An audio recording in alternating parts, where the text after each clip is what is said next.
Et c'est parti pour Planète Marché, où nous allons tenter de décrypter les grands enjeux des marchés financiers avec nos trois invités en plateau. Éric Turgeman est avec nous. Bonjour, bienvenue. Bonjour. Directeur des gestions actions et convertibles chez Ophi Asset Management. Cyriac Dayan est avec nous également. Bonjour. Bonjour. Gérant diversifié chez Sanso IS. Et on a le plaisir de recevoir également Gilles Bazissire. Bonjour. Bonjour. Président d'Equity GPS. Un mot avant de parler des grands, du grand contexte de marché actuellement sur ce rachat d'Equance par Bouygues. Gilles Bazissire, 7 milliards d'euros. Tout le monde qui dit que c'est trop cher, mais Bouygues qui dit bah oui, mais ça n'est que 11,4 fois les bénéfices de l'entreprise. Et ce virage du coup vers une activité plus en lien avec la transition énergétique pour ce groupe historiquement BTP, qu'est-ce que ça vous évoque ? Il est des cas sur les marchés où tout le monde a raison. D'accord. En ce sens où Bouygues était à la recherche de relais de croissance forts il est clair qu'ils en ont trouvé un.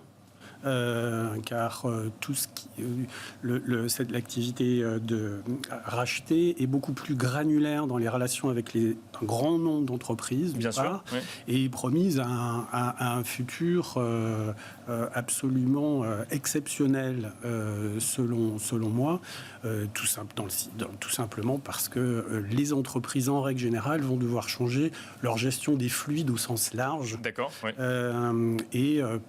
Pour converger vers les accords de Paris. Et donc, la croissance est vraiment très sensible sera très sensible dans cette activité. Bouygues est une entreprise qui est familiale, qui historiquement a su gérer ses acquisitions. Par contre, il est légitime que, à court terme, les investisseurs traditionnels historiques dans Bouygues soient un peu surpris. Du prix, bien sûr. Oui. Pas forcément du prix, mais de la transaction elle-même, parce que ça bouge le barycentre de l'entreprise. Bien sûr. Si vous avez un Bouygues en portefeuille, si vous l'aviez eu, c'était pour des raisons données. Et là, ça change assez sensiblement le barycentre, le point d'équilibre de l'entreprise. Et donc, il est légitime qu'il y ait des questions en la matière, d'autant que les analystes, les investisseurs, je dirais, n'ont pas pu être impressionnés par le parcours stratégique ni boursier du vendeur, et que a priori il y a un petit peu de scepticisme. Mais mon sentiment, c'est que c'est l'occasion de regarder Bouygues dans une optique de moyen long terme et de repositionnement donc sur un segment en forte croissance de l'économie à venir, et qui est généralement très bien valorisé. Donc, par rapport aux ratios que vous mentionniez, sachant que les taux aujourd'hui sont très très bas, Bouygues devrait en bénéficier à moyen et long terme, à mon sens. D'accord, ça c'était pour l'actualité donc, du rachat d'Equance par Bouygues. Je vous propose de parler un petit peu, toujours, on va rester avec vous Gilles Bazissire, mais de parler de ce contexte de marché. La semaine dernière, mercredi dernier, la Fed a annoncé ce fameux tapering. Ça faisait des semaines, des mois, pour ne pas dire plus, qu'on en parlait. Est-ce qu'il allait arriver ? Est-ce que le tapering allait être forcé par l'inflation ou autre ? Finalement, Jérôme Powell a annoncé une réduction des achats d'actifs de 15 milliards de dollars par mois. Alors, avec toutes les précautions de mise, évidemment, impossibilité de réajuster à la hausse ou à la baisse, et tout le discours qui va bien autour. Mais comment est-ce qu'on l'interprète finalement, ce tapering ? On se dit enfin, on se dit c'est trop tôt, on se dit la Fed ne pouvait pas faire autrement. Quel a été votre sentiment ? Ce qui avait été annoncé avait été pré-annoncé très largement avant, donc à mon sens c'était pas une surprise. Ce qui était une petite surprise quand même, c'était dans les déclarations de Powell, il y avait la phrase explicite pour la première fois qu'il ne souhaite pas surprendre les marchés. Bien sûr, ouais. C'est assez étonnant de la part d'un banquier central. Même si on l'avait compris quand même. Oui. Il y avait cette perspective du taper tantrum. On se disait, il fait toujours plus attention à ne pas justement surprendre les marchés. Absolument, mais on peut se demander si un banquier central est là pour s'occuper des marchés ou s'occuper de l'économie. Bien sûr. Ouais. Donc ça peut laisser un goût de dovishness un petit peu important. Est-ce que c'est lié au fait que le poste de numéro 1 de la Fed va être renouvelé ou Bien pas sûr. Après, on peut se poser des questions. Mais d'où la réaction du marché obligataire qui a été quand même un peu surprenante et avec des taux longs en baisse assez sensibles et un aplatissement de la courbe des taux. Sans doute lié au débouclage de positions sans doute très importantes qui avaient été prises par des hedge funds sur la pantification, jouant au préalable une pantification de la courbe. Voilà, donc nous, ça ne change pas notre perception à moyen terme que si les banquiers centraux vont continuer de rester là de toute façon pour gérer les taux longs, éviter qu'ils ne s'envolent, reste que quand même on a toutes de bonnes raisons pour que les taux longs continuent de progresser, même doucement, à moyen terme. Et donc à court terme, je pense que c'est allé un petit peu trop vite. Et on pourra avoir des remontées des taux longs sans que ça choque grand monde. Donc, qu'est-ce qui allait un petit peu trop vite la baisse des taux longs. La baisse des taux longs. L'effet était un petit peu surprenant. D'accord. Était sans doute lié à des débouclages de positions excessives qui avaient été pris antérieurement à une repentification de la courbe des taux et à une hausse des taux longs. Cyriac Dayan, je reviens sur ce que nous a dit Gilles Bazissière sur le fait que Jérôme Powell a assumé presque cette idée de faire attention du coup à la réaction des marchés. C'est vrai que quand on voit ce tapering donc, qui est décidé la semaine dernière, alors qu'en fait ça fait des semaines que le marché s'y attend, on se demande s'il n'y a pas eu effectivement une attente de digestion de la nouvelle avant même d'annoncer la nouvelle. C'est comme ça que vous l'avez vécu aussi ou c'est...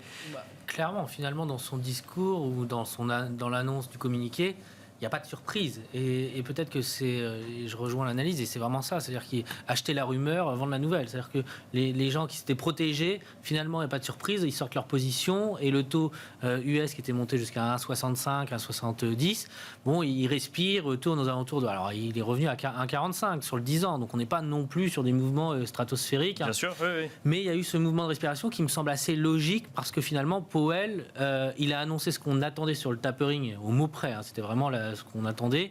Et dans le discours, il a peut-être été un peu plus dovish que ce qu'on pouvait penser. Et donc finalement, les taux ont bien réagi. Et j'ai envie de dire, c'est vraiment le succès de la Fed. On est quand même sur une inflation qui est à 5% sur les taux, le CPI, donc l'inflation globale. L'inflation core, elle est à 4. On va voir à combien elle va sortir mercredi. Et on a des taux US qui sont quand même sur le 10 ans à 1,50. Le 2 ans aux US est toujours à 0,40, 0,42. Et donc la Fed a réussi à imprimer, à tort ou à raison, mais dans le sentiment pour les investisseurs, qu'elle sera toujours là. Que cette inflation était temporaire. Et elle est temporaire, mais ça fait quand même plusieurs mois que ça dure à une inflation élevée. Et je pense qu'elle s'est acheté du temps et que si la situation sur l'inflation va rester élevée, il n'y a pas de débat là-dessus, mais si ça reste encore pendant plusieurs mois, finalement, la Fed, grâce à ce discours, grâce à ce tapering, parvient à maintenir des taux relativement bas. Alors, est-ce que c'est un 50 ou 2 voilà, le débat est ouvert et ce serait plus logique qu'on soit un peu plus élevé. Mais la question, elle n'est pas là. C'est pas de savoir si on est entre 1,50 et 2. La question est de savoir est-ce qu'on est entre 1,50 ou 4. Et à ce moment-là, il y a des vrais problèmes pour la Fed. Il y a un problème vis-à-vis des marchés.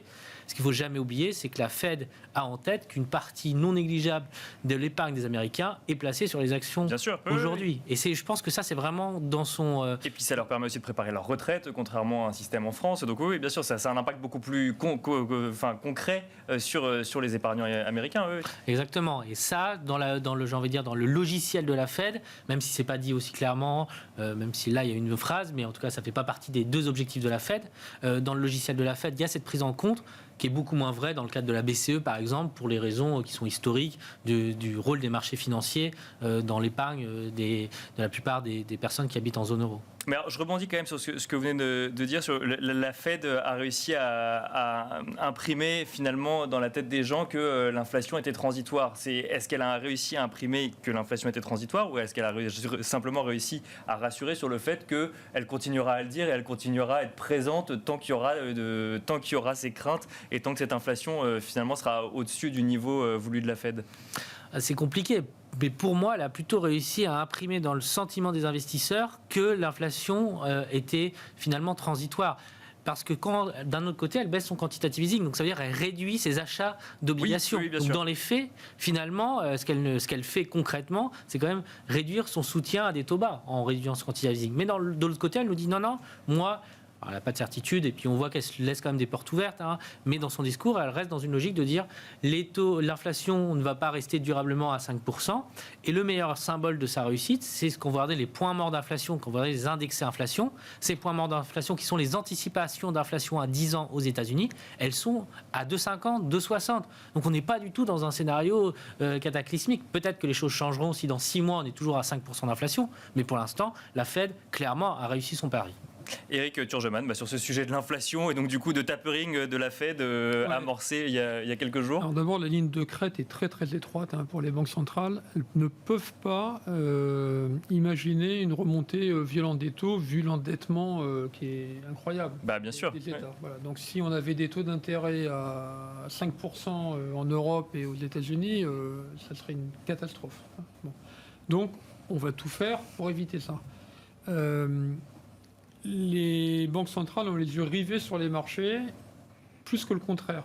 C'est-à-dire qu'avant, il y a une vingtaine d'années, les marchés étaient là, scrutaient le moindre mot des banquiers centraux. Et d'ailleurs, je crois que c'était Greenspan qui avait dit si vous m'avez compris, c'est que je me suis mal exprimé. Donc, à la limite, ils jouaient avec ça. Bien sûr. Aujourd'hui, je pense qu'ils doivent répéter la veille et l'avant-veille et savoir quel est le discours qu'il faut vraiment qu'on tienne au mot près à la virgule pour que surtout les marchés ne le prennent pas mal. On ne veut pas fâcher les marchés, parce qu'on ne veut pas en tout cas que les taux s'envolent. Bon, il n'y a plus d'indépendance des banques centrales, ça moi je n'y crois pas du tout. Donc ils marchent dans la main avec les gouvernements, ce qui n'est peut-être pas plus mal, parce qu'il faut éviter la catastrophe. Bon. Et quand la Fed essaye justement de dire c'est transitoire, on sera là, mais ça ne suffit pas de dire on sera là, parce que s'il y a de l'inflation, ils ont beau ramasser tout le papier.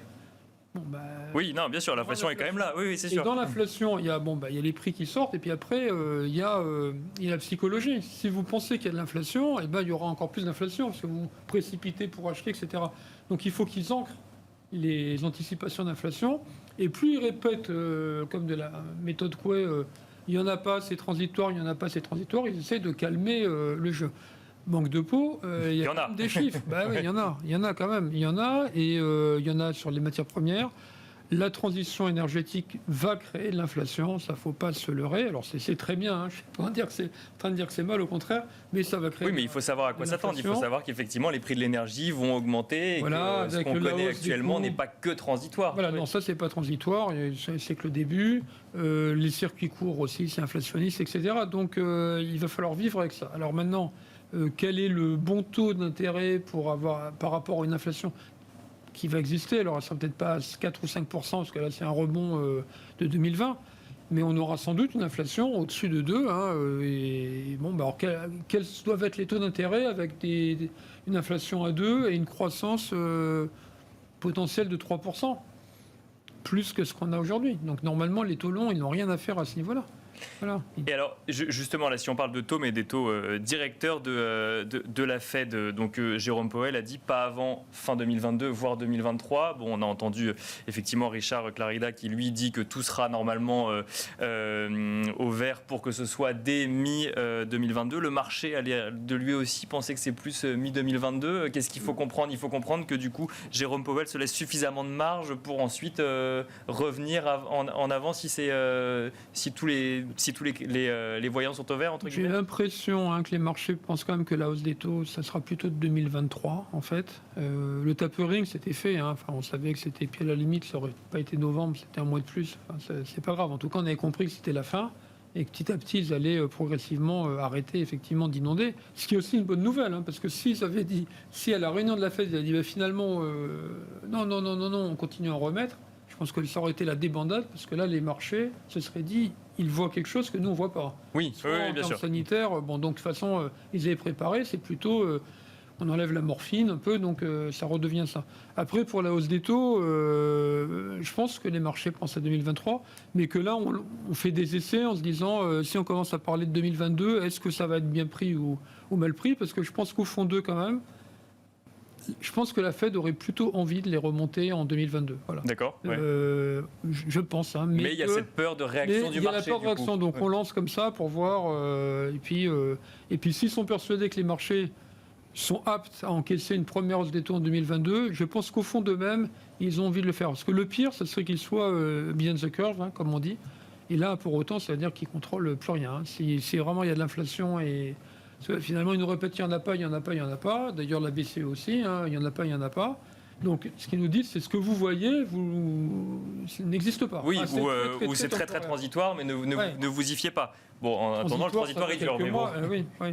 Donc, c'est pour ça que la ligne de crête est étroite, mais c'est compliqué. Hein, alors, il y a quand même, Gilles Bazissière, il y a une autre variable dans cette discussion, c'est l'emploi. L'emploi aux États-Unis que la Fed a mis comme deuxième critère justement pour son tapering, pour relever les taux ou autre. Donc là, on a eu les chiffres vendredi. Alors c'est beaucoup mieux que prévu, mais ça reste très loin quand même des niveaux de 2020. Je vois qu'il y a toujours 10 millions d'emplois qui restent non pourvus, alors qu'il y a de plus en plus d'offres d'emploi. Est-ce que, comment est-ce qu'on analyse ces chiffres-là à la lumière du coup d'un tapering qui a été annoncé et des marchés qui ont l'air de penser, en tout cas quand on voit le niveau des indices, que tout va bien pour l'économie? Alors, la situation de l'emploi est très peu claire et peu lisible, et Powell l'a dit lui-même. Et donc, c'est également une des raisons qu'il a mis en avant pour reporter, s'inédier les perspectives de hausse des taux courts. Hein, également, d'attendre, de voir divers effets, dont premièrement voir si vraiment il y a beaucoup de gens qui vont prendre leur retraite, ont pris leur retraite. Si vous avez 57, 58, 59, 60 ans aux États-Unis, c'est un peu plus vieux, hein, les retraites. Mais si vous avez été mis au chômage pendant un an et demi, allez revenir sur le marché de l'emploi. Est-ce que les gens ont envie de revenir travailler? Quand on a les moyens de ne pas le faire, bien sûr, je dirais c'est tentant de se dire on va taper dans les économies pendant 6 mois ou 9 mois et on va pas revenir sur le marché de l'emploi. Donc ça, il va falloir vérifier ce point-là. Le deuxième point qu'il faut vérifier également, c'est l'effet de l'arrêt des aides financières directes des États aux particuliers et ou aux entreprises. Ça, c'est les entreprises, c'est plutôt en Europe, bien sûr. Et là encore, il y a plusieurs mois de lag où les statistiques vont devoir se clarifier et s'ajuster. Et donc, je dirais, c'est sans doute une des raisons pour lesquelles on est dans un statu quo aussi fort, malgré des signes quand même apparent de surchauffe, de début de surchauffe, mais ce que dit Eric est tout à fait justifié. De toute façon, hein, les banquiers centraux vont devoir gérer une progressivité dans une éventuelle hausse des taux longs qui est bien sûr souhaitable, hein, parce que si les taux longs ne montent pas, il est inenvisageable de monter les taux courts.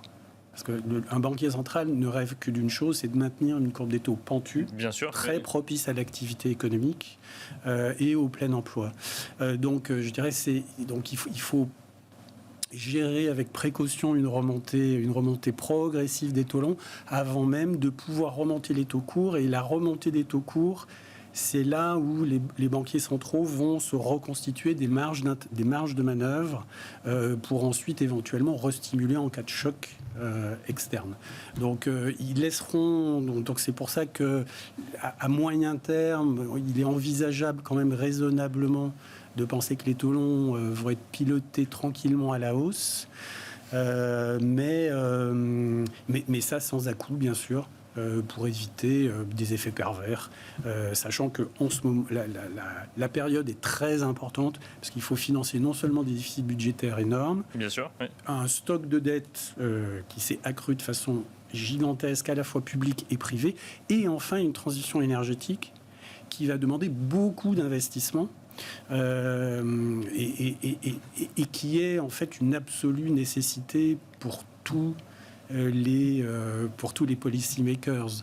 Donc, et puis la question, ça va être de où trouver cet argent pour ces investissements. Il faut que ce soit de l'argent nouveau, parce que sinon, ça veut dire qu'il y a d'autres secteurs qui vont en pâtir, et là, va y avoir des problèmes à gérer au niveau des États ou de certains secteurs d'activité. Voilà, donc on peut supposer qu'en effet, les banquiers centraux vont être à l'écoute encore pendant de longues années, si ce n'est décennies, pour faire en sorte que l'humanité finance cette transition énergétique. Cyriaque Dayan, sur l'emploi, peut-être juste un mot. L'objectif affiché de Jérôme Powell, c'est de revenir sur des niveaux d'avant-pandémie, de février 2020. On voit que ça commence à chauffer un petit peu au niveau des salaires actuellement. Alors, il y a ceux qui pensent que l'inflation est durable, qui disent regardez, ça commence à s'auto-alimenter. Ceux qui pensent que c'est transitoire et qui disent non, justement, ça chauffe, mais ça reste transitoire. Est-ce que, alors sans remettre en cause la stratégie de la Fed, mais est-ce que l'indicateur de revenir au niveau d'avant-pandémie n'oublie pas le fait que potentiellement le marché du travail peut avoir changé pendant un an, et justement avec les gens qui partiraient à la retraite, les gens qui auraient changé de métier ou autre? Si, c'est vraiment un facteur d'incertitude qui pèse dans l'analyse, et c'est vrai que les chiffres du chômage ou de l'emploi plus généralement sont compliqués à analyser du fait de ce phénomène. C'est un peu comme l'inflation, il y a des éléments transitoires qu'on a du mal à anticiper, à pricer, j'ai envie de dire, et je suis complètement en ligne sur la question, par exemple, des subventions ou des aides qu'ont reçues les Américains, ce qui n'est pas du tout dans la mentalité américaine. Ce qu'il faut imaginer, c'est que jusqu'à septembre, il y avait une partie non négligeable des Américains qui recevaient vraiment un chèque du Trésor. Donc c'est vraiment quelque chose d'important, et il y a peut-être eu clairement d'ailleurs, il y a eu de l'épargne qui a été mis de côté. Quand on regarde le niveau d'épargne des Américains, alors qu'historiquement, ce n'est pas un peuple qui épargne. Ils ont beaucoup épargné en 2020-2021, donc ils ont des réserves. Mais encore une fois, cet élément-là, ces réserves, elles sont temporaires. C'est-à-dire qu'à un moment donné, ça va diminuer. Et c'est pour ça qu'aussi, pour le coup, Powell joue cette gamme-là, se dire que ces gens-là qui sont sortis du marché du travail, alors peut-être pas totalement, parce qu'il y a peut-être des gens qui sont définitivement sortis, mais une partie non négligeable de ceux qui sont sortis vont être obligés de revenir. De l'autre côté, les entreprises font des efforts. Il y a quand même des hausses de salaire qui sont, on a tous en tête Amazon qui est le symbole, mais il y a quand même des hausses de salaire qui sont en train d'être mis en place. Bien sûr, sur des métiers durs, ou en tout cas où il y a peu de demandes, en tout cas où les gens n'ont pas forcément envie d'y revenir. Je pense les métiers d'ouvriers ou dans la restauration ou autre. Exactement, il y a une forme d'équilibre qui va devoir se trouver. La question, c'est vraiment l'autorisation. C'est-à-dire qu'à un moment donné, si les salaires montent trop, à ce moment-là, les entreprises sont obligées de répercuter dans leur prix réellement cette hausse de salaire. On crée de l'inflation. Les gens voient qu'au supermarché, les prix montent, donc ils demandent des hausses de salaire. Et on rentre dans ce cercle vicieux. L'inflation, c'est un peu comme le cholestérol, il y a la bonne ou la mauvaise. Ça ne joue à pas grand-chose qu'on soit dans l'un ou de l'autre côté. Et donc la Fed, finalement, aujourd'hui, elle suit l'emploi en se disant je souhaite que les Américains, en grande partie, soient employés, travaillent. Et ça fait partie, il faut le rappeler, il y a deux piliers dans les fondamentaux de la Fed, il y a l'inflation et l'emploi, ce qui n'est pas le cas de la BCE. Donc ça fait vraiment partie de son engagement. Et aujourd'hui, finalement, alors savoir si c'est avant crise, est-ce que c'est 4, on ne sait pas, c'est pas ça la question. C'est considérer qu'aujourd'hui, les États-Unis ne sont pas en plein emploi. Et objectivement, je le pense aussi. Mais il y a d'autres facteurs qui peuvent jouer temporairement sur le retour de ces personnes sur le marché de l'emploi. Et quand on regarde des chiffres d'emploi plus larges que celui qu'on regarde initialement, on voit qu'il y a encore un taux de chômage qui reste élevé aux États-Unis. Et je pense qu'à un moment donné, ce taux, il devrait baisser parce que l'effort d'épargne que je citais tout à l'heure, cette épargne-là, elle est progressivement en train de diminuer. Éric Turgeman, je vous propose de parler un peu d'Europe à présent, de la situation de la BCE, notamment de la Bank of England. D'abord, la BCE, du coup, vous en avez dit un mot tout à l'heure. Christine Lagarde nous dit la même chose. L'inflation est transitoire, il n'y en a pas. Bon, il y en a quand même un peu, 4,1% au mois d'octobre. Est-ce que... Alors... La Fed a lancé son tapering. La Bank of England nous a annoncé des futures hausses de taux qui finalement n'ont pas eu lieu, mais ça reste imminent. La BCE, elle est beaucoup plus prudente dans son discours. Est-ce qu'elle ne va pas quand même se trouver rattrapée au bout d'un moment et être obligée d'agir? Je rappelle quand même que en Allemagne, l'inflation c'est 4,6% et que les Allemands commencent à trouver que le transitoire devient durable et que c'est surtout chez eux que ça chauffe le plus. Est-ce que la BCE peut continuer éternellement à dire non, pour l'instant, nous on ne change rien? En Allemagne, ça peut même amener la démission de Weidmann. Oui, alors c'est... quelque part. De toute manière, les Allemands étaient contre les taux bas depuis très longtemps. Ils n'ont pas la même structure de population. Ça ruine les épargnants, etc. Donc, ça c'est pas nouveau. c'est toujours pareil. Est-ce que c'est transitoire ou pas? Bon, 4%, ça paraît énorme, effectivement. Enfin, on nous aurait dit il y a 2 ans, enfin avant la pandémie, qu'on allait avoir des chiffres à 4%. On aurait rigolé parce qu'il y avait toujours la technologie qui pèse, la démographie, etc. Alors, surtout en Europe, d'ailleurs. Bon. Donc, est-ce que c'est transitoire ou pas? On verra. Pour moi, c'est le même problème que les États-Unis, à part que c'est toujours un peu en retard. Les États-Unis ont retrouvé leur niveau pré-crise. Bien sûr. Ce qui n'est pas le cas de l'Europe. Donc, on a un peu plus le temps. Et puis, l'Europe, en plus, elle est tiraillée parce que tous les pays ne sont pas au même stade. Bah, c'est ce que j'allais dire, c'est que c'est quand même pas la même. Alors, on pourrait expliquer finalement ce discours parce que on a un peu de retard par rapport aux États-Unis, donc on peut se permettre d'être encore un peu plus prudent. Mais de l'autre côté, c'est pas un seul État, c'est plein d'États qui ont des banques centrales qui agissent un peu différemment. C'est pour ça qu'ils ne peuvent pas se permettre déjà d'aller plus vite que les États-Unis, puis il n'y a pas de raison. Voilà, on n'est pas au même stade. Encore une fois, on n'a pas retrouvé le niveau pré-crise en Europe. Les Chinois sont sortis les premiers, les Américains derrière, et puis nous, encore derrière. Mais de l'autre côté, ça a été amorti. En Europe, il y a toujours des effets amortisseurs un peu plus forts que dans les zones un peu plus libérales, on va dire. Mais du coup, ça rebondit un peu moins fort. Bon, donc non, Christine Lagarde, elle est à l'unisson des autres banquiers centraux. Voilà, vous inquiétez pas, on sera là.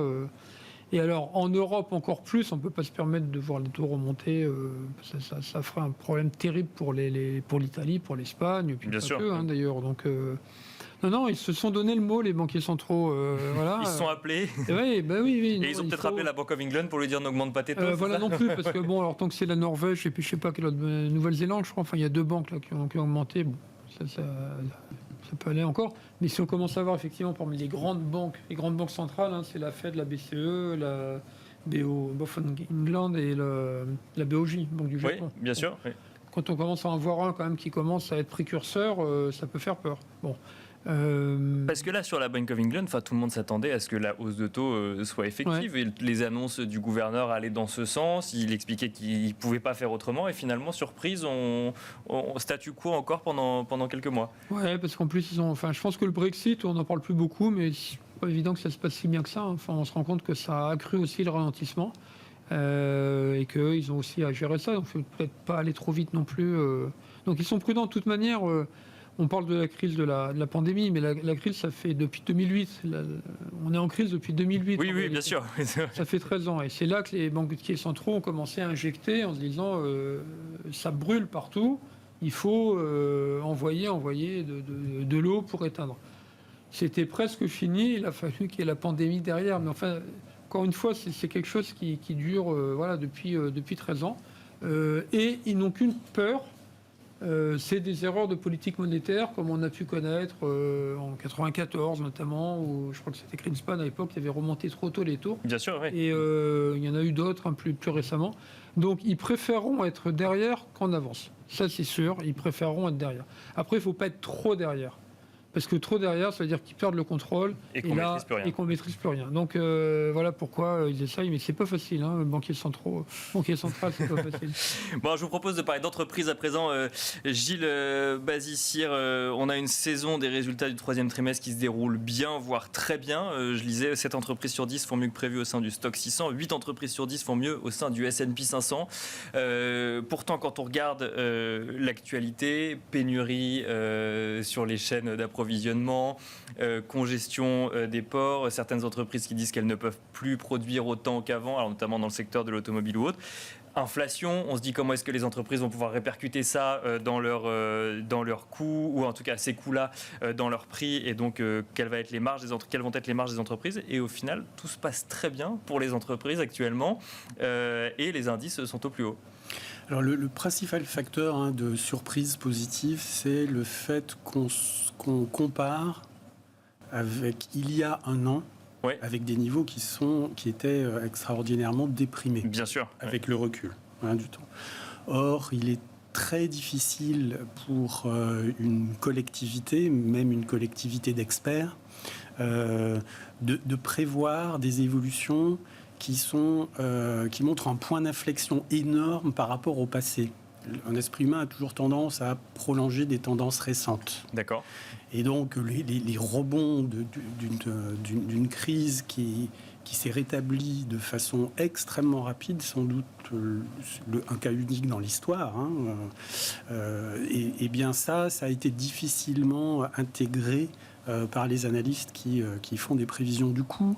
C'est-à-dire quoi? C'est-à-dire que l'effet de base n'est pas assez pris en compte par rapport à 2020, c'est ça? C'est ça, et du coup on a eu des surprises globalement favorables, ce que vous citiez. D'accord. Mais donc les on a sous-estimé. des entreprises qui faisaient les estimations de chiffre d'affaires, c'est parce que là c'est par rapport aussi aux attentes des entreprises que communiquaient les entreprises. Oui, bien sûr. Oui, alors les entreprises sont les entreprises, comment dire, ont tendance, même quand elles ont, à être très prudentes, même quand elles savent que le consensus est un petit peu bas, elles ont tendance en général à garder de la poudre pour des bonnes surprises entre D'accord, guillemets. ouais. C'est toujours mieux en bourse d'avoir quelques bonnes surprises. Plutôt que l'inverse. Et donc, voilà. Mais ça, c'est un phénomène qui peut éventuellement encore se prolonger au premier trimestre de cette année, de l'année prochaine, pardon. D'accord, ouais. Mais pour le coup, là, ça va disparaître. Ça va disparaître. L'effet de base va changer déjà. Il y a un effet de base énorme qui va changer. Et puis sans doute des problématiques de marge liées à des inflations spécifiques que vous mentionniez et qui va falloir être intégré dans les marges les acheteurs de pétrole, les acheteurs de métaux, les acheteurs de main-d'œuvre, entre guillemets, ouais. Les entreprises très consommatrices de main-d'œuvre. Là, une fois que l'effet de chiffre d'affaires, de très bonnes surprises sur le chiffre d'affaires sera passé, on verra les effets inflationnistes sur les marges des entreprises. Parce que là, c'est quoi? C'est trop tôt pour voir quelles sont les entreprises qui peuvent bénéficier, enfin, en tout cas, répercuter les prix, dans leur prix, l'inflation, et ceux donc, qui vont en pâtir ou... Non, alors ça, c'est pas trop tôt. Enfin, en tout cas, on a l'impression que là, on peut en discuter. Ouais. On peut avoir des avis différents. Mais vous avez d'une part des entreprises qui sont très, très bien gérées et qui ont des capacités de maintien de marge et dont la demande est insensible au prix.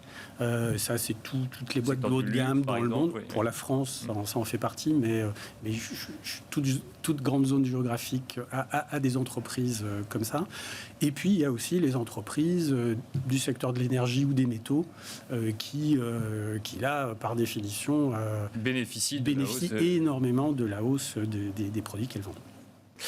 Cyriac, d'ailleurs, même question sur la situation des entreprises actuellement, finalement. Des très bons résultats au troisième trimestre, mais qu'il faut mettre en regard en fait de l'année 2020 et qui sont pas si bons que ça au final. Parce qu'on est quand même sur certains secteurs, c'est explosif, en tout cas sur les techs ou autres. Mais donc du coup, c'est quand même un troisième trimestre positif. Clairement. Et c'est le troisième. C'est vraiment pour moi le facteur qui explique le rebond des marchés en octobre des marchés actions.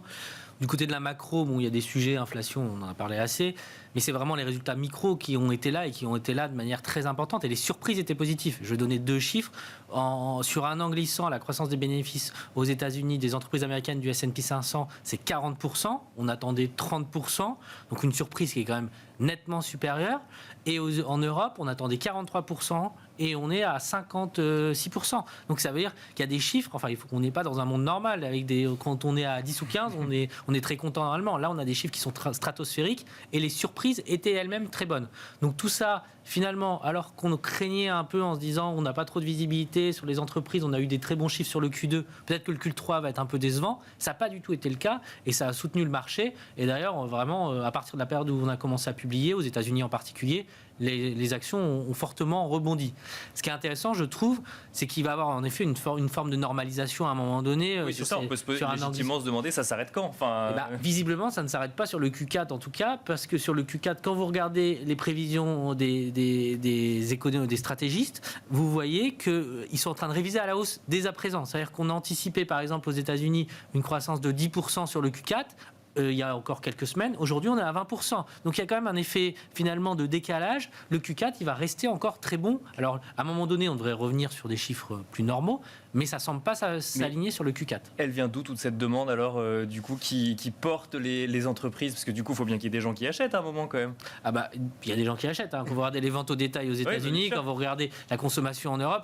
C'est les surplus d'épargne qui font qu'en fait, ils consomment... Oui, non, mais la variable d'ajustement à la fin, c'est le contribuable.